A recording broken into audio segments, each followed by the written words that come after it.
खबर लखनऊ से इस वक्त की बड़ी खबर। अवि मुक्तेश्वरानंद के समर्थन में यहां पोस्टर लगाए गए हैं। सपा कार्यालय के बाहर ये पोस्टर लगे हैं और पोस्टर में लिखा गया है अपमान नहीं सहेगा हिंदुस्तान। ये बड़ी खबर इस वक्त की आपको बता रहे हैं लखनऊ से, जहां अवि मुक्तेश्वरानंद के समर्थन में पोस्टर लगाए गए हैं सपा कार्यालय के बाहर। ये देखिए, इस पर साफ तौर पर लिखा है शंकराचार्य का अपमान नहीं सहेगा हिंदुस्तान। लखनऊ में सपा कार्यालय के बाहर ये पोस्टर लगाए गए हैं। प्रयागराज में जिस तरह से विवाद बढ़ता जा रहा है, अब उसका सीधा असर आप देख रहे हैं लखनऊ में भी सीधा पड़ता हुआ नजर आ रहा है। राजनीति इस मामले में खूब होती नजर आ रही है। समाजवादी पार्टी की तरफ से लगातार सवाल उठाए जा रहे हैं। अखिलेश यादव खुलकर इस मुद्दे पर बोल रहे हैं। शंकराचार्य का समर्थन करते हुए उन्होंने सीधे तौर पर योगी सरकार को कटघरे में खड़ा किया है। कल भी उन्होंने एक ट्वीट किया था जिसमें वो सरकार के दंभ की बात कह रहे थे, और आज देखिए यहाँ उनके सपा दफ्तर के बाहर किस तरह से शंकराचार्य का अपमान नहीं सहेगा हिंदुस्तान ये पोस्टर भी लगे। सीधा स्पॉट पर चलते हैं, हमारे साथ सपा दफ्तर के बाहर से आप देख रहे हैं मानस जुड़ गए हैं। मानस, प्रयागराज की आग लखनऊ तक पहुंच गई।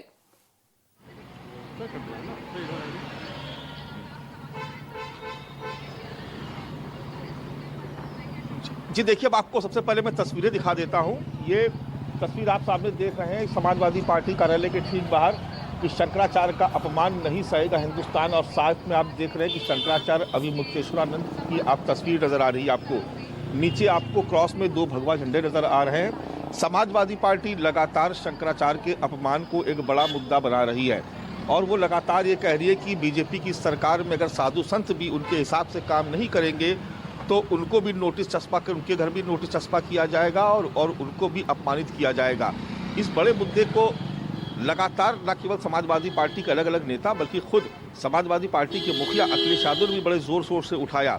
कल भी जब वो मीडिया से बात कर रहे थे तो शंकराचार्य के अपमान को वो एक बड़ा मुद्दा बता रहे थे और कह रहे थे कि आने वाले वक्त में साधु संतों का ही साथ लेकर के, उनका आशीर्वाद लेकर के वो 2027 में सरकार बनाएंगे।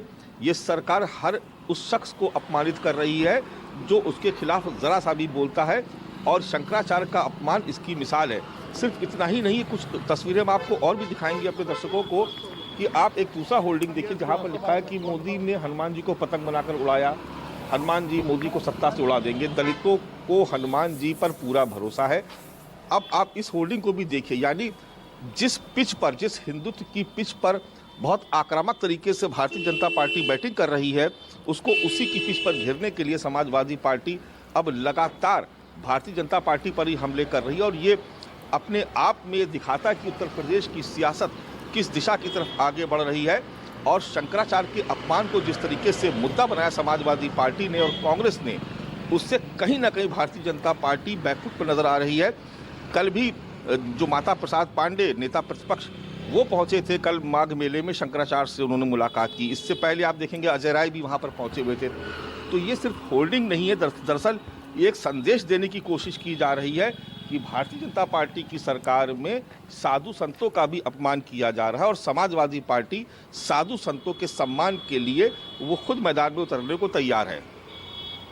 बिल्कुल, यहाँ पर समाजवादी पार्टी कोई मौका यहाँ पर छोड़ती नजर नहीं आ रही है, और इस मुद्दे को किस तरह से कैश करके यहाँ सरकार को घेरने की कोशिश की जा रही है वो साफ तौर पर दिख रहा है। लेकिन क्या लग रहा है, क्या ये जो पूरी पिच है, क्या ये 2027 को लेकर तैयार की गई है मानस?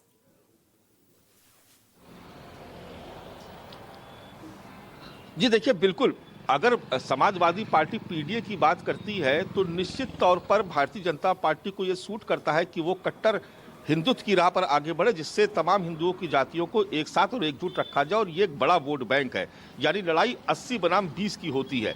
लेकिन समाजवादी पार्टी अब भारतीय जनता पार्टी की पिच पर खेलने की कोशिश कर रही है। आप देख रहे हैं कि लगातार, चाहे वो ब्राह्मणों का मुद्दा हो, आपने देखा किस तरीके से भारतीय जनता पार्टी से छीन करके समाजवादी पार्टी ने उसको लपक लिया और तमाम ब्राह्मण नेताओं विधायकों को आमंत्रित कर दिया कि आप हमारे यहाँ आइए, आपका सम्मान है। तमाम दूसरी अगड़ी जातियों को लुभाने की लगातार कोशिश की जा रही है। और अब तो साधु संतों के अपमान का मुद्दा उठा करके भारतीय जनता पार्टी की घेराबंदी कुछ इस तरीके से की जा रही है कि समाजवादी पार्टी विपक्ष ये कह रहा है कि अगर भारतीय जनता पार्टी के खिलाफ साधु संत भी कोई बात कहेंगे तो उनको भी अपमानित किया जाएगा, उनके दरवाजे पर भी नोटिस चस्पा किया जाएगा। और ये देखिए, ये सिर्फ एक होल्डिंग नहीं है कि आप शंकराचार्य की ये तस्वीर देख रहे हैं, भगवा झंडा देख रहे हैं, उधर आपको मैंने दिखाया तस्वीर जहां पर ये लिखा हुआ कि दलितों को हनुमान जी पर पूरा भरोसा है। तो दरअसल ये पीडीए का ही एजेंडा है जिसको आगे बढ़ाने की समाजवादी पार्टी कोशिश कर रही है और कह रही है कि कट्टर हिंदुत्व की बात जो लोग करते हैं भारतीय जनता पार्टी के लोग, दरअसल वो मूर्ख बना रहे हैं, क्योंकि अगर शंकराचार्य का ही अपमान किया जा रहा है तो फिर जो आम जो हिंदू जातियां हैं उनको किस तरीके से उनके साथ सलूक किया जाएगा। अगर जरा सा भी विरोध में आवाज उठी तो कहीं ना कहीं देखिए ये हिंदू वोट बैंक में इसको सेंधमारी के प्रयास के तौर पर देखा जाना चाहिए। देखिए अगर भारतीय जनता पार्टी ये कोशिश करती है कि वो दलित वोट बैंक में सेंधमारी करे, वो मुस्लिम वोट बैंक में सेंधमारी करे 3 तलाक के मुद्दा उठा करके या दूसरे तमाम मुद्दे उठा करके, तो निश्चित तौर पर ये कोशिश तो विपक्ष की तरफ से भी होगी। और ये शंकराचार्य का अपमान दरअसल एक मुद्दा बन गया है। और बीते 2-3 दिनों में जिस तरीके का घटनाक्रम आप देख रहे हैं उत्तर प्रदेश की सियासत में, तो पूरा जो केंद्र है वो प्रयागराज का माघ मेला हो गया है। और वहां पर शंकराचार्य जिस तरीके से अनशन पर बैठ गए, जिस तरीके से विरोध करते हुए उन्होंने मौन धारण कर लिया, उसको देखते हुए समाजवादी पार्टी को लगा कि ये बिल्कुल सही मौका है और सही वक्त पे सही चोट की जानी चाहिए। इसलिए आप इस तरीके की होर्डिंग्स आपको नजर आ रही है यहाँ पर कि लेकिन मानस यहाँ पर जो कोशिश समाजवादी पार्टी कर रही है, तो क्या वाकई यहाँ पर भारतीय जनता पार्टी घिरती हुई दिख रही है? क्योंकि साधु संतों की तरफ से, धर्म संसद की तरफ से तो इस मामले को साधु संतों का अपमान, उनके सम्मान से इसको जोड़ दिया गया है। और हिंदुत्व पर जो लड़ाई जो लगातार बीजेपी की रही है उसमें साधु संतों का अपमान होना, जाहिर तौर पर यह बात तो बीजेपी भी समझ रही होगी, लेकिन बावजूद उसके अब तो उन्हें जमीन जब्त करने का नोटिस तक दिया जा चुका है।